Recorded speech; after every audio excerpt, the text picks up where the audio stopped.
You're not their first choice. You never were.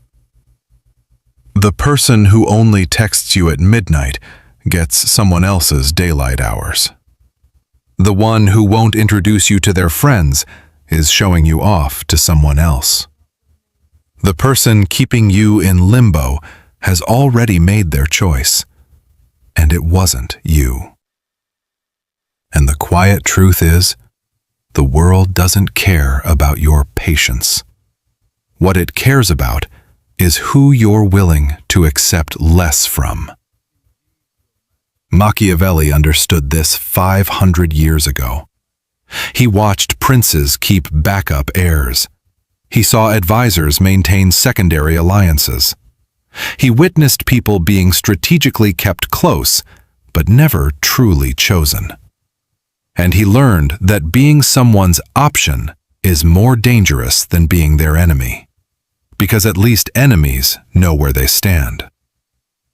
Today, I'm going to show you the 7 signs you're just a backup plan, the psychological patterns that keep you trapped, and how to break free using wisdom from history's greatest strategists. But first, lock this into your mind and drop it in the comments. I choose to be someone's priority, not their convenience. Now, let's expose the patterns that keep good people waiting for scraps of attention. Sign 1. The convenience factor. Think about how often your plans get canceled last minute. Now, think about this. When was the last time they rearranged their schedule for you? The truth is, convenience isn't love. It's strategy, and you're on the wrong side of it. Machiavelli observed this in The Prince. He wrote about how rulers maintained relationships with neighboring states, close enough to be useful, distant enough to be disposable. He said the powerful keep certain alliances in reserve, ready to activate when needed, but never truly central to their plans. Here's what he meant. When someone only sees you on their terms, when every meetup happens during their free time, when your availability is expected but theirs is conditional, you're not a partner. You're a convenience store they visit when everything else is closed. This happens because modern dating culture has weaponized optionality. When you accept plans made entirely on their schedule, people don't think, this person is flexible. They think, this person has no better options. And when they think you have no better options, you become the backup they can always return to. Here's what you do instead. Start saying no to last-minute plans. Suggest specific dates and times first. If they can't commit to seeing you when you're available, they're telling you exactly where you rank in their priorities. Stop interpreting their scheduling conflicts as bad luck. Read them as choices, because that's what they are. But here's where it gets worse. Sign 2. The breadcrumbing loop. You know what I'm talking about. That perfectly timed text right when you're about to give up. The sudden burst of attention when you start pulling away. The "I've been thinking about you" message that leads absolutely nowhere. Hobbes systematized what Machiavelli observed. In Leviathan, he explained that people act to preserve their own power and options. He understood that the most sophisticated form of control isn't force, it's intermittent reinforcement. Give someone just enough to keep them hoping, never enough to feel secure. Let me explain why this works so well.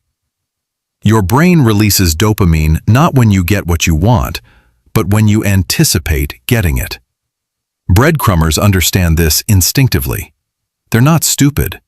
They know exactly how long they can disappear before you start to detach. They know exactly what words will pull you back in. They've calibrated their attention to keep you in a perpetual state of hopeful uncertainty. Think about it this way. A slot machine that never pays out? You walk away. A slot machine that pays out every time? Boring. No thrill. But a slot machine that pays out just often enough to keep you pulling the lever? That's addiction. That's breadcrumbing. That's what they're doing to you. This happens because you're not dealing with someone who's confused about their feelings. You're dealing with someone who's strategically managing your expectations while keeping their options open. Here's what you do instead. Set a time limit on ambiguity. Give them 2 weeks to clarify where this is going. Not out loud to them, but in your own mind. If after 2 weeks you don't have clarity through their actions, not their words, you have your answer. Stop rewarding breadcrumbs with your continued presence. The moment you accept breadcrumbs as enough, you've trained them that breadcrumbs are all they need to give. And once you see this pattern, you can't unsee it. Drop this affirmation in the comments. I protect my energy from people who drain it strategically. Because what I'm about to show you next reveals the most isolating tactic of all.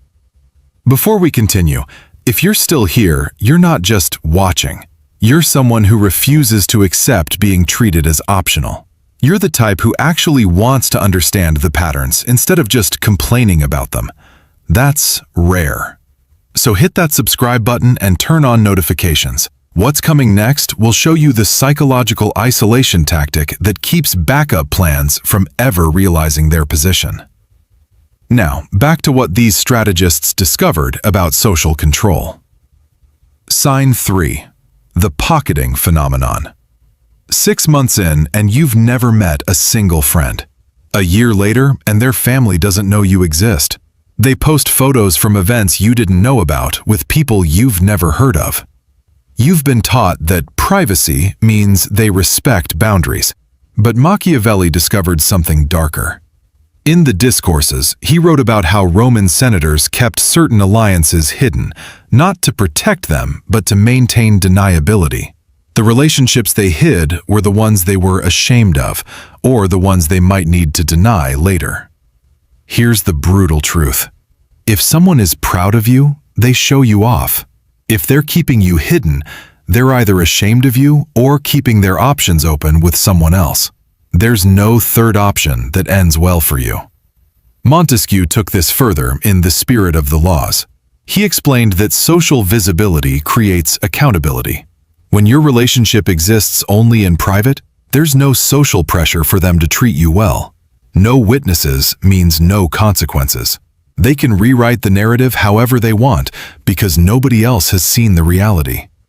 Think about it this way. Every relationship they keep you separate from is a relationship where they're presenting themselves as available.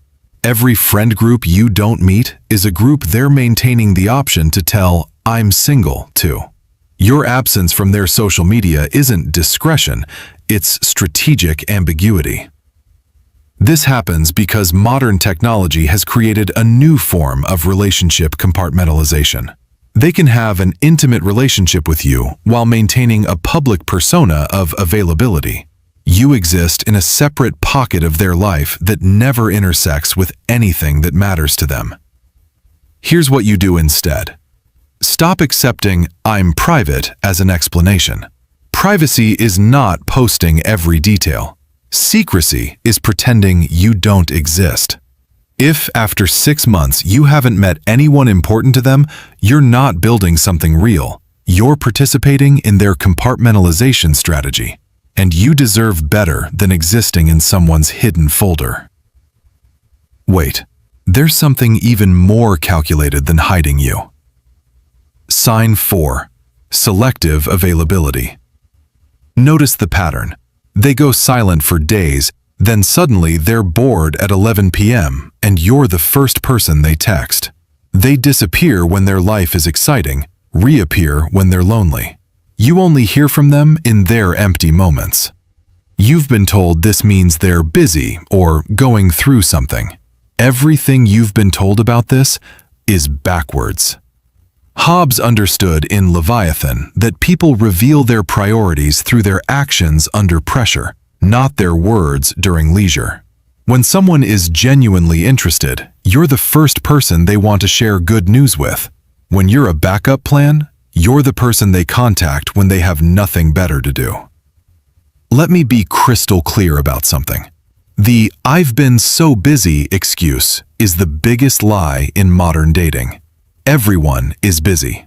Everyone has demanding jobs, social obligations, family responsibilities. But you know what? People make time for what matters to them. You know how I know you're not busy when something excites you? Because somehow, magically, you find time for it. This happens because they're using you as emotional filler. You're the person who prevents them from feeling alone while they wait for someone better to come along. You're the safety net that catches them between real relationships.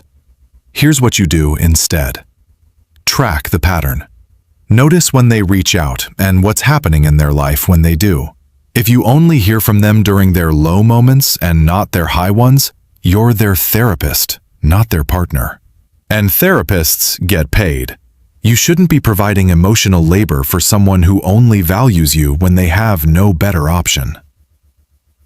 And once you see it, you can't unsee it. This is where most people's understanding breaks down completely. Sign 5. Label avoidance. I don't want to ruin what we have. Why do we need labels? Can't we just enjoy this? Here's what actually works. Here's why they say these things. Rousseau wrote in The Social Contract that legitimate relationships require mutual consent to defined terms. Without agreed-upon definitions, there's no accountability, no obligation, no commitment. When someone refuses to define what you are, they're refusing to be held accountable to any standard of behavior. Machiavelli saw the game. Hobbes built the theory. Rousseau designed the social contract. And now you understand all three. Labels aren't about ownership. They're about mutual commitment to reciprocal obligations. When someone won't call you their partner, they're keeping the door open to call you just a friend when someone better shows interest. When they won't define the relationship, they're maintaining plausible deniability about what they owe you. It's not fear of labels, it's strategy. Here's what you do instead. Give them a timeline, not an ultimatum, a boundary. I need clarity about where this is going within the next month. If they respect you, they'll either commit or let you go. If they don't respect you, they'll try to reset the clock with promises and minimal effort. Pay attention to which they choose. Sign 6. The comparison shadow. You feel it even if you can't prove it.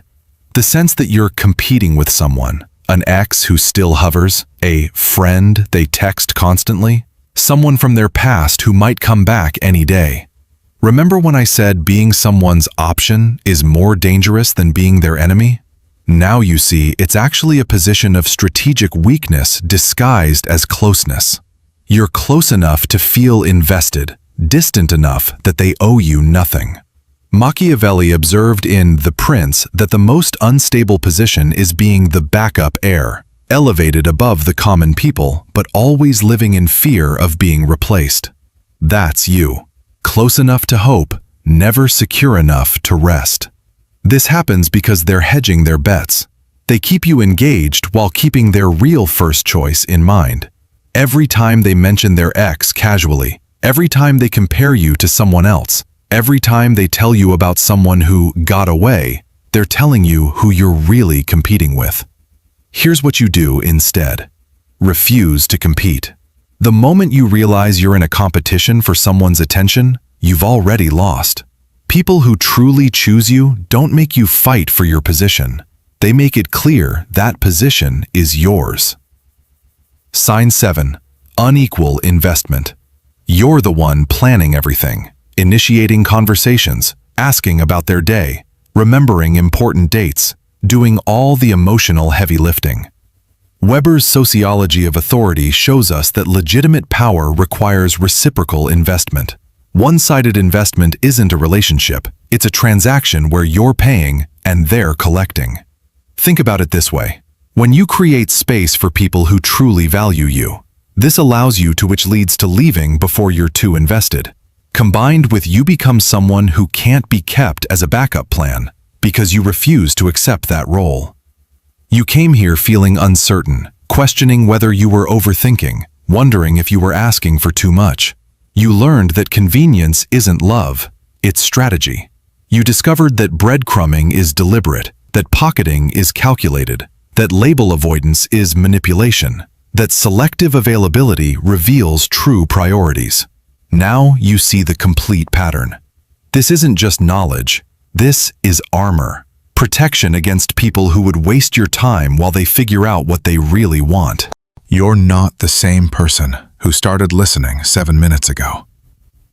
If this opened your eyes to patterns you've been making excuses for, if you felt that moment of recognition when I described something you're living through right now, this isn't meant to stay hidden.